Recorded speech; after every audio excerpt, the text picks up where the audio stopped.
ছোটবেলায় কোনো দাওয়াতে গেলে তাড়াতাড়ি রোস্ট আর পোলাও খেয়ে নিতাম যেন তাড়াতাড়ি জর্দাটা নিতে পারি আর জর্দার মিষ্টিগুলা খেতে পারি। হ্যালো এভরিওয়ান, আসসালামু আলাইকুম। কেমন আছেন সবাই? এখন আর ছোটবেলার মতো সেই দাওয়াতের অপেক্ষায় থাকতে হয় না, যখন ইচ্ছে জর্দা বানিয়ে খাই। আর আজকে আমি জর্দা বানানোর আগে আমি জর্দার জন্য একটু মাওয়া তৈরি করে নিচ্ছি। আর ইনস্ট্যান্ট মাওয়া তৈরি করার জন্য গুঁড়া দুধের সাথে ঘি আর 1 চা চামচ হচ্ছে গোলাপ জল বা কেওড়া জল, আমি গোলাপ জলটা ইউজ করেছি। দেন এটা আমি ভালোভাবে মিক্স করে একটা ডো তৈরি করে নিব। জর্দাটা আমার ভীষণ পছন্দের একটা খাবার, আমার হাজবেন্ডও আলহামদুলিল্লাহ খুব পছন্দ করে। তারপর এই ডোটা আমি ফ্রিজে রেখে দিয়েছি, এটা পরে ইউজ করব। আর এদিকে আমি আগেই চালটা হচ্ছে 90% সিদ্ধ করে নিয়ে পানি ঝরিয়ে তারপর ঠান্ডা হতে দিচ্ছি। আর চুলাতে একটা কড়াই দিয়ে সেটাতে ঘি, চিনি, 1 কাপ কমলার রস, 2 কাপ পানি আর ড্রাই ফ্রুটস দিয়েছি, কিশমিশ দিয়েছি, এলাচ দিয়েছি আর হচ্ছে দারুচিনি দিয়েছি, কারণ এটার ফ্লেভার আমার অনেক পছন্দের।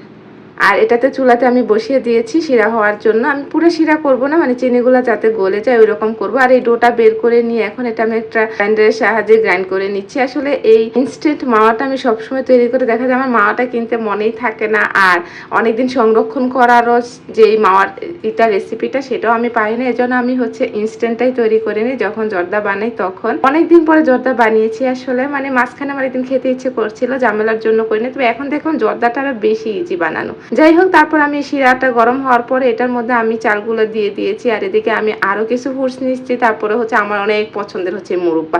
জর্দা মানেই হচ্ছে মুরব্বার একটা স্বাদ থাকবে, ড্রাই ফ্রুটস থাকবে, ছোট ছোট মিষ্টি থাকবে, তারপর হচ্ছে উপরে একটু মাওয়া থাকবে। যাই হোক, আমি নিজের জর্দার প্রশংসা নিজেই করছি, আমার কাছে তো ভীষণ ভালো লেগেছে আর আমার হাজবেন্ডের কাছে অনেক ভালো লেগেছে। তারপর আমি একটু মাওয়া ওখানেও মিক্স করে নিলাম। আবার আমি এটার মধ্যে হচ্ছে উপর দিয়ে তারপর হচ্ছে সুন্দর করে একটু পরিবেশন করলাম। যদিও ছোট ছোট মিষ্টিগুলা পাওয়া যায়নি দোকানে, অনেকগুলো দোকান আমার হাজবেন্ড খুঁজেছে, বাট বড় মিষ্টি কেটে তারপর পরিবেশন করেছি। তো আল্লাহ, কারো জর্দা খেতে ইচ্ছে হলে এরকম সহজ উপায়ে জর্দা বানাতে পারেন। এই ভিডিওটা এই পর্যন্ত।